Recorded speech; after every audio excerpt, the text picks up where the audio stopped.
ibigin natin ang ating Diyos. Magtapat tayo sa Kanyang maglingkod at ibigin po natin ang ating mga mahal sa buhay kapwa-tao. Minsan, masabi lang natin na inibig natin ang isang tao kung siya po ay hindi na nakakaramdam ng init ng pag-ibig at pagmamahal po natin. Anong ibig sabihin? Pag siya'y wala ng hininga, nasa libingan na, nasa kabaong na, tsaka natin sinasabing na mahal kita, ina, mahal kita, o magulang ko, mahal kita, anak ko. But then everything is already too late. Hindi na mararamdaman ng pag-ibig ng ating minamahal, ang ating gustong ipadamang pag-ibig kung muli na po ang ating mga kapatid. Bigyan po natin ng purpose at value ang buhay po natin. Kaya sabi niya sa Kristo, ibigin natin ang Diyos, ibigin natin ang isa't isa. Habang may buhay pa mga kapatid, hindi mahuli ng lahat. Ngunit may kasabihan, ani na ang damo kung patay na ang kabayo. Kung kayo'y meron pang mga puot sa oras na ito, ito na po yung panahon na magkaroon ng reconciliation ang bawat isa. Alam niyo ba sa pang-experience, wala namang perfectong pamilya. Wala namang perfectong magkakamag-anak, magkakaibigan. Kaya hindi natin maiwasan na meron pong mga tampuhan. Meron mga galit puot. Kaya naman kumakapalit sa huling araw po na ito, bilang isang pagbibigay-pugay at pagmamahal po natin sa ating kapatid na Sister Rosary. Ito na po yung panahon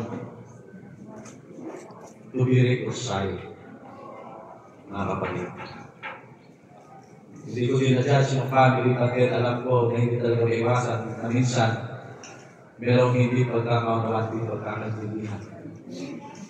Nakita po ako isang funeral service sa harap mismo ng libingan ng kanilang minamahal ay nag-aaway pa. Nagbabamayo. May nakilala ko isang babae during her time of her anointing. Kasi dito po sa Seventh-day Adventist, bago ka mamahinga at alam mo na talagang hindi ka na magdadagal, you will be anointed. Mag-pray ka ng pastor.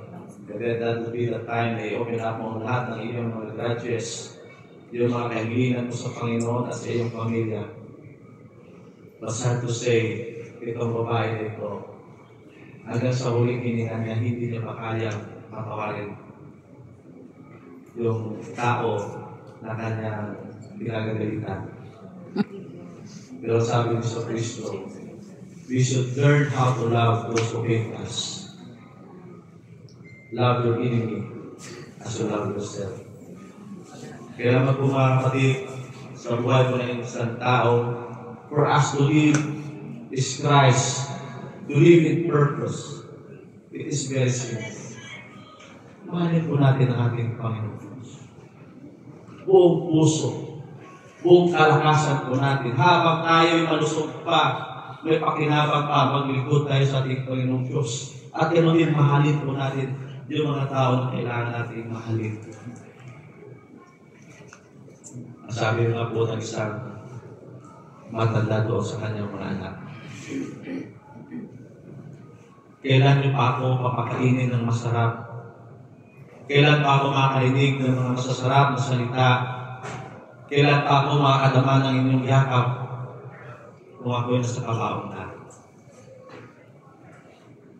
Mga kapatid, alalahanin po natin na ang buhay sa liputan ito ay maiksi lamang. At kung gusto po natin na magkaroon ng kabuluhan ng ating buhay na ito'y maging isang kapakinabangan kahit sa huling hantungan ng ating mga labi, tayo po ay mabuhay sa ating Panginoong Jesucristo, Jesus.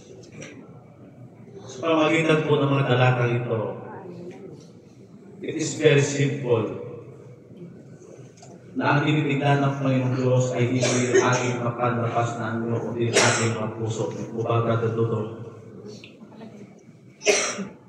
Yung value ng buhay ng tao, mga kapatid, ay hindi nakasalalay sa iyong educational attainment, sa iyong career, sa iyong profession, sa mga goals mo po dito sa sanlibutan ito.